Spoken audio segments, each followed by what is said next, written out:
Yuma, and welcome to the Adventures of Russell the Canberra series. In this episode, we're checking out the National Botanic Gardens.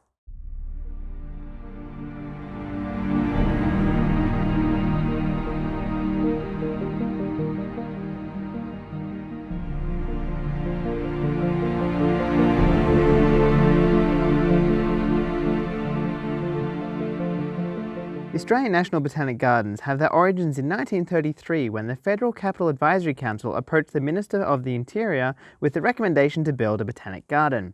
Dr. Bertram Dixon, head of the Division of Plant Industry at the Council of Scientific and Industrial Research, the precursor to the CSIRO, with the assistance of Colin Bernard, spent a year researching botanical gardens from around the world. By the 3rd of September 1935, the Dixon Report was ready.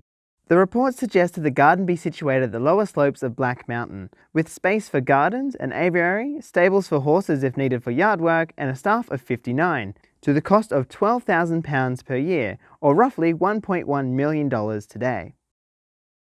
Dixon saw the scientific potential and chose the site based on its proximity to the proposed CSIR and university sites. However, it wasn't until 3 weeks after World War II when Lindsay Pryor sought £1,000, or roughly $73,000 today, to start the Botanic Gardens by planting a bunch of eucalyptus trees. The first trees were planted on the 12th of September 1949, including this eucalyptus tree which was planted by the Director of the Royal Botanic Gardens in Kew, Sir Edward Salisbury, in the presence of then Prime Minister Ben Chifley. Public access was granted in 1967, but the gardens weren't officially opened until the 20th of October 1970 by then Prime Minister John Gorton, with Dr. Bertram Dixon, responsible for the Dixon Report in 1935, in attendance. The gardens grew into quite a tourist attraction, and by 1970 they had installed a misting system to create Forest Gully. And in 1985 the visitor centre was opened by Prince Charles and Princess Diana. The National Botanic Gardens are home to more than just plants. You'll also find water dragons, the occasional blue-tongued lizard, and a few other creatures if you look hard enough. About 1/5 of all of Australia's flora is scattered across this 35-hectare garden, or about 4,300 species. This makes it the most Australian garden in the world.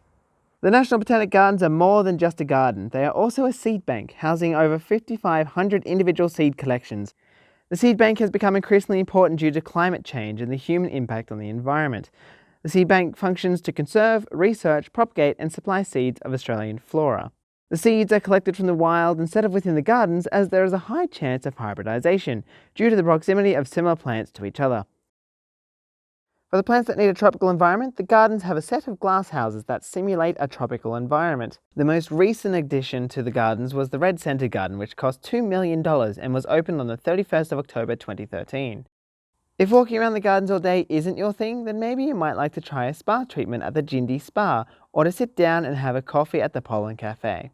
The Australian Botanic Gardens are open every day except Christmas Day from 8:30 a.m. to 5:30 p.m. The Visitor Centre and Bookshop are open every day except Christmas Day, 9:30 a.m. to 4:30 p.m. The Pollen Cafe is open every day, closed also on Christmas Day, between 9 a.m. and 2:30 p.m. It is free to enter, but there is paid parking at $3.50 an hour.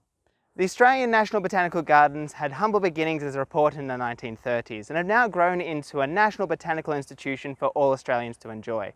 If you've enjoyed this video, feel free to like, comment and share. And if you want to see more, hit the subscribe button.